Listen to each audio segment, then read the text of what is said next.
पाकिस्तान और चीन में दहशत यूं ही नहीं फैल गई है। दरअसल बलूच लिबरेशन आर्मी ने वो किया है जिसकी उम्मीद नहीं थी। नमस्कार, आपके साथ हूं मैं राजीव।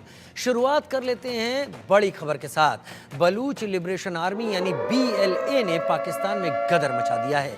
पाकिस्तानी फौज की हालत खराब कर दी है। बलूच लिबरेशन आर्मी ने चेतावनी दी है। पाकिस्तान और चीन को बड़ी धमकी दे दी है, नहीं हटे तो मरने के लिए तैयार रहो। मजीद ब्रिगेड चीनियों पर अब हमला करने की तैयारी में है। दरअसल पाकिस्तान और चीन का CPEC China Pakistan economic corridor जो $62 बिलियन का वो प्रोजेक्ट है जो कि भारत के इलाके यानी अधिकृत कश्मीर से भी गुजरता है, जिस पर भारत लगातार ऐतराज करता रहा है, लेकिन इसका बड़ा हिस्सा बलूचिस्तान से होकर गुजरता है। बलूचिस्तान जिस पर पाकिस्तान ने अवैध कब्जा करके रखा हुआ है और यहाँ से गुजर रहे इस हिस्से से चीन और पाकिस्तान संसाधनों का दोहन कर रहे हैं, लिहाजा BLA अब इन पर हमले कर रही है। उधर बलूच लिबरेशन आर्मी का पाकिस्तान को फरमान अब सामने आ गया है। चीनी नागरिकों को साफ कहा, पाकिस्तान छोड़ दीजिए। BLA ने धमकी दी, चीनी नागरिक अगर मिला तो हम कत्ल कर देंगे। चीनी नागरिक तुरंत पाकिस्तान छोड़ दें। बलूच आर्मी ने एक स्पेशल यूनिट बना ली है। पाकिस्तान में भारी तबाही मचा चुका है बलूच लिबरेशन आर्मी। 70 से ज्यादा पाकिस्तानियों की हत्या इस दौरान हो चुकी है। BLA जो कि बलूचिस्तान की आज़ादी के लिए संघर्षरत सेना है, उसने सीधे सीधे तौर पर पाकिस्तान और चीन को चुनौती दे डाली है और चीन को साफ संदेश दिया है कि वो अपने नागरिकों को पाकिस्तान से वापस बुला ले। लेकिन चीन का एक बड़ा इंटरेस्ट है पाकिस्तान में। पाकिस्तान के जरिए वो भारत को परेशान करने में अहम अपना काम कर लेता है। दूसरा, पाकिस्तान के जरिए वो भारत को बाईपास करते हुए दूसरे देशों तक अपना व्यापार आगे बढ़ा सकता है। और तीसरा, पाकिस्तान में अपने संसाधनों का निवेश करके चीन पाकिस्तान के जरिए भारी मात्रा में मुद्रा कमा लेता है।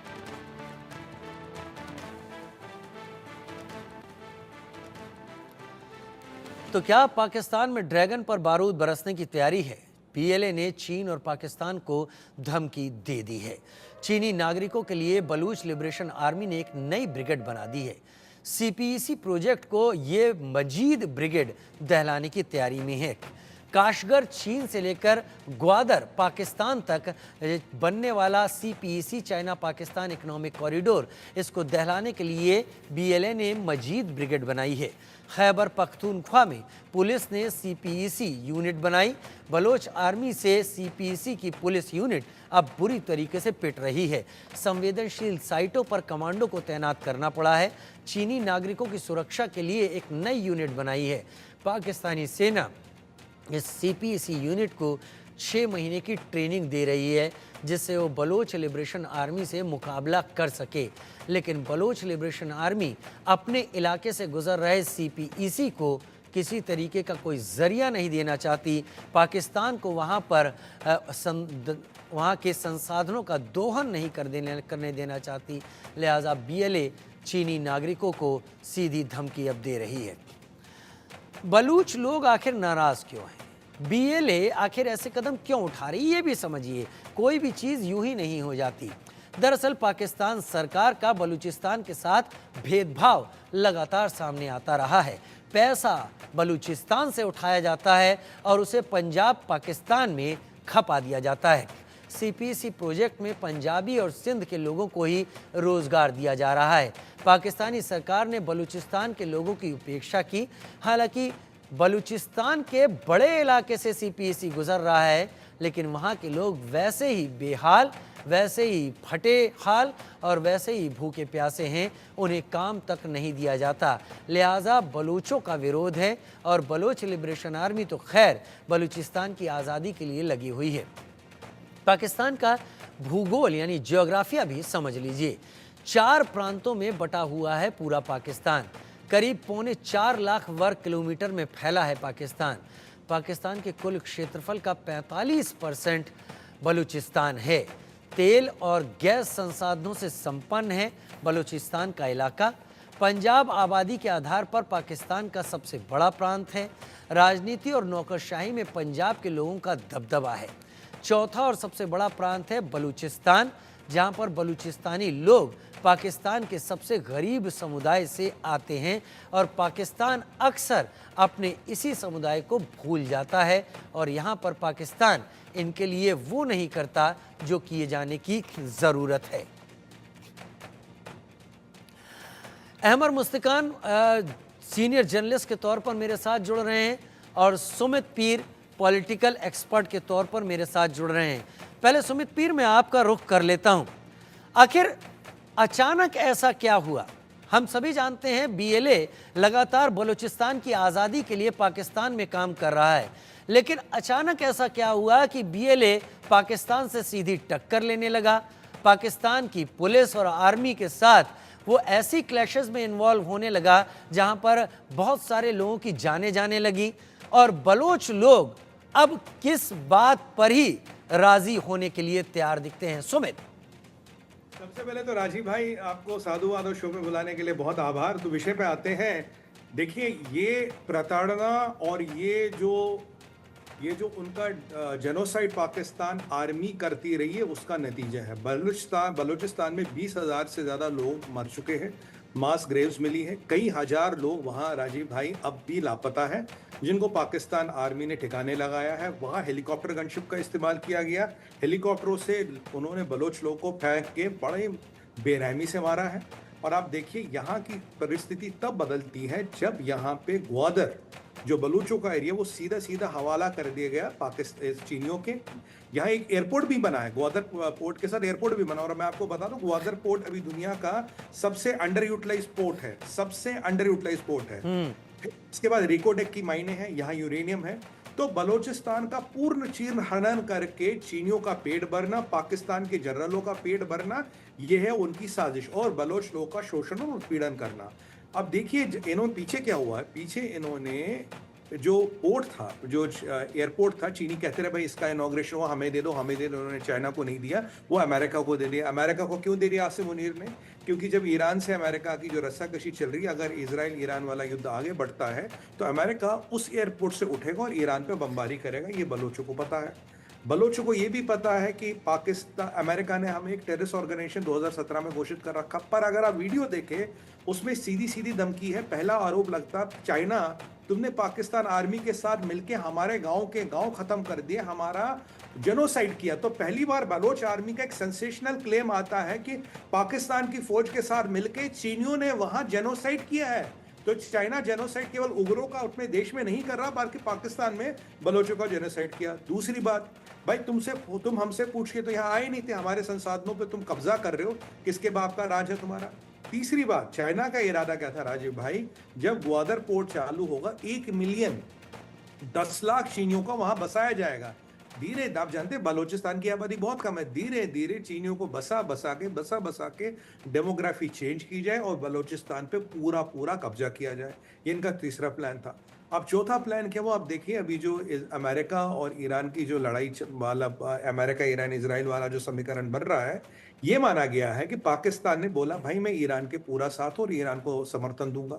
अब आप देखिए, अगर केपीके और बलूचिस्तान में आग लगती है, जो लग चुकी है, तो जमीन के रास्ते से ईरान को कोई भी असला, बारूद या सप्लाई देना पाकिस्तान के लिए असंभव होगा।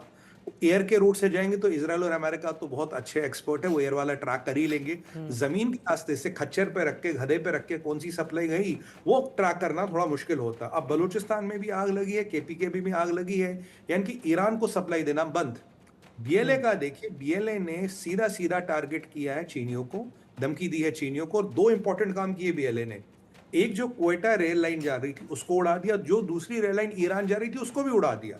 अब अमेरिका का गेम प्लान ये है कि अगर बलूचिस्तान ऑटोनॉमस हो जाता है, जो हमें टेम्परेरी वहाँ एयरपोर्ट मिला, वो हमारी परमानेंट बेस बन जाती है। अगर अमेरिका की परमानेंट बेस बन जाती है तो अफगानिस्तान पे, चाइना पे, ईरान पे और पाकिस्तान पे, चारों एरिया को वहां से वो कंट्रोल करेगा। बलूचिस्तान में यूरेनियम है जो अमेरिका को चाहिए, जो वेस्ट को चाहिए। बलूचिस्तान में रिकोडेक की माइंस है जो वेस्ट को चाहिए, अमेरिका को चाहिए। और बलूचिस्तान का क्षेत्रफल इतना है जो उन्हें चाहिए। वापसी में आपका टेररिस्ट का टैग हम हटा देंगे, आपके हम इन्वेस्टमेंट ला देंगे, क्योंकि इन्वेस्टमेंट के 3 विकल्प हैं, भारत, चाइना और अमेरिका। भारत इंटरवीन करेगा नहीं, चाइना कर नहीं सकता, उनका शोषण कर रहा पाकिस्तानी आर्मी के साथ, बचा अमेरिका। तो अगर आप इन सारे समीकरणों को देखेंगे तो इसीलिए जो खास बीएलए ने मजीद ब्रिगेड ने धमकी दी है, हमने एक स्पेशल मजीद ब्रिगेड के अंदर राजीव भाई एक स्पेशल हमने ऑर्गेनाइजेशन तैयार की, संगठन तैयार किया जो केवल चाइना और चाइना के एसेट्स को टारगेट करेगा। वो पाकिस्तान आर्मी वगैरह को टारगेट नहीं करेगा। वो ढूंढ के चीनियों और चीनियों के एसेट दिखेंगे, बोला शी जिनपिंग यहां से निकल जा। मैं आपके पास आऊंगा सुमित, मैं आपके पास आऊंगा और आप मुझे ये नया पहलू समझाइएगा कि आखिर बीएलए चाइना के खिलाफ क्यों हो रहा है। आपने जो कहा कि वो पाकिस्तान के एसेट्स पर काम नहीं करेगा या कोई हमला नहीं करेगा, कल चाइनीज को टारगेट करेगा, ये शिफ्ट क्या है, इसको समझाइएगा। लेकिन अहमर मुस्तकिन मेरे साथ सीनियर जर्नलिस्ट के तौर पर जुड़े हुए हैं। बहुत स्वागत है अहमर भाई आपका भी हमारे साथ जुड़ने के लिए। बलूचिस्तान की तस्वीर को ज़रा समझाइए, हम सबको समझाइए। वो लोग जो इस वक्त देख रहे हैं, वो हालात जो इस वक्त बलूचिस्तान में हैं, वो टसल जो इस वक्त चल रही है, इंटरनेशनल प्लेयर्स पाकिस्तान, ईरान, ये सब मिलकर यहाँ पर स्थितियों को, या पाकिस्तान ने यहाँ का जो डेवलपमेंट है वो इतना अंडररेट करके रखा कि यहाँ के लोग अब उस हालात में आ गए हैं कि वो अपनी ज़मीन पर अपना हक और अपना डेवलपमेंट खुद करना चाहते हैं। है क्या ये लार्जर पिक्चर समझा दीजिए। देखिए राजीव शर्मा जी, नमस्कार। आपका बहुत बहुत बहुत स्वागत है आपका, बहुत शुक्रिया आप आए। आप बहुत शुक्रिया कि आपने मुझे ये मौका दिया। हम हिंदुस्तान में जो पत्रकार हैं और जो दानिश्वर हैं, हम उनके इंतहाई शुक्रगुजार हैं कि उन्होंने हमेशा ही बलोचों की जो दबी हुई आवाज़ है उसको कुछ उन्होंने समझने की कोशिश की है। हम उम्मीद में हैं कि आपकी जो हुकूमतें हैं वो भी कुछ ज़्यादा हमारे लिए कुछ आवाज़ उठाए। अब आप देखें, कश्मीर में अगर एक थोड़ी सी भी बात होती है तो पाकिस्तान चिल्लाने लगता है, लेकिन अब बलूचिस्तान में इतना कुछ मामला हो रहा है। लेकिन मुझे अफसोस है कि भारत के इंतज़ामिया हुकूमत की तरफ से कोई इस किस्म की हमें सपोर्ट नहीं मिली है। और मैं आपको थोड़ी सी बात समझाता हूँ। देखें, बलोच जो है, ये पाकिस्तान की जो कयाम हुआ है वो हिंदू नफरत के बुनियाद पे, और हम इस नफरत के कभी हिस्सा भी नहीं थे और हमें इस नफरत का हिस्सा बनने का कभी शौक भी नहीं था। तो हम ना, जब ये अंग्रेज़ों ने ये पाकिस्तान का जो ड्रामा बना शुरू किया, तो फिर जब ये जाहिर हो गया कि ये अलग होने वाले हैं, ये इसको बंटवारा होगा हिंदुस्तान का, ठीक, तो हमारे जो उस टाइम के लीडर थे वो मेरे ख़ानदान के इंतहाई करीबी इंसान थे। उनको वो बाद में बलूचिस्तान के गवर्नर भी बने, उनका नाम गौस बख्श बिजिंजो था। तो वो गए आपके लीडरों से मिलने, और उस वक्त आप हमारे मौलाना अबुल कलाम आज़ाद से मिले, वो कांग्रेस के सदर थे। सही कह रहे हैं। तो मैंने पूछा बिजिंजो साहब से हुआ क्या, कि बाद के सालों में फिर बिजिंजो साहब जो है ना, आज़ादी से नरम होकर वो प्रोविंशियल ऑटोनॉमी पे आ गए थे। तो मेरा सवाल ये था कि भाई आप तो आज़ादी के चैंपियन थे, आप प्रोविंशियल ऑटोनॉमी पे क्यों आए? तो बिजिंजो साहब ने मुझे जवाब दिया यही कि हम गए इंडिया और हम अपने अबुल कलाम आज़ाद से मुलाकात की, लेकिन अबुल कलाम आज़ाद ने कहा कि अगर आप लोग अब ये इस मसले को ज़्यादा उठाएंगे तो अंग्रेज़ को मौका मिल जाएगा और वो हमारी आज़ादी को पोस्टपोन कर देंगे। समझ रहे हैं? तो इस वजह से पूरे हिंदुस्तान की आज़ादी आपके इस सवाल के वजह से हम डिले नहीं कर सकते हैं, तो आप किसी ना किसी तरीके से पाकिस्तान से कॉम्प्रोमाइज़ कर लें। और वो जब बिजिंजो ने ये देखा कि भाई हमें इंडिया से इस किस्म की सपोर्ट नहीं मिलेगी, तब वो जाके उन्होंने अपना लाइन तब्दील किया और फिर वो प्रोविंशियल ऑटोनॉमी पे आ गए। समझ रहे हैं? और देखें, हमारे जो कराची में घर था वहाँ पर ये सिर्फ बलूचिस्तान में नहीं है, बलोच जो है उनकी एक बड़ी तादाद सिंध में भी है, पंजाब में भी है। पंजाब जो सदर पंजाब है, ये पूरा का पूरा बलूच इलाका है। और इसी तरह सिंध में जो है, जो इंडस रिवर का जो वेस्ट बैंक है उस पे बलोच बहुत हैं, और कराची में भी बलोच। देखें, हम ये बलोच जो सिंध में है वो हम अपने आप को सिंधी भी कहते हैं और हम बलोच भी हैं। बहरहाल जो सिंध के जो वो बलोचों की जो लोगों की जो 47 से पहले इजलास हुआ था, वो हमारे कराची के घर में हुआ था, हमारे घर में, मेरे दादा और नाना के घर में। और वहाँ पर जितने भी लोग थे बलोच सिंध के, उन्होंने भी ये कहा कि हमें पाकिस्तान नहीं चाहिए, हम बलूचिस्तान आजाद चाहिए। समझ रहे हैं, क्योंकि बंटवारा तो हो रहा है। मेरे तो ख्याल देखिए, से हम मेरे तो ख्याल से अहमर भाई, ये जो आप बात जी। यहाँ पर रख रहे हैं कि प्रोविंशियल टेरिटरी या हमें ये नहीं चाहिए, हमें आज़ादी चाहिए, आप जैसा कह रहे हैं और जो हम यहाँ से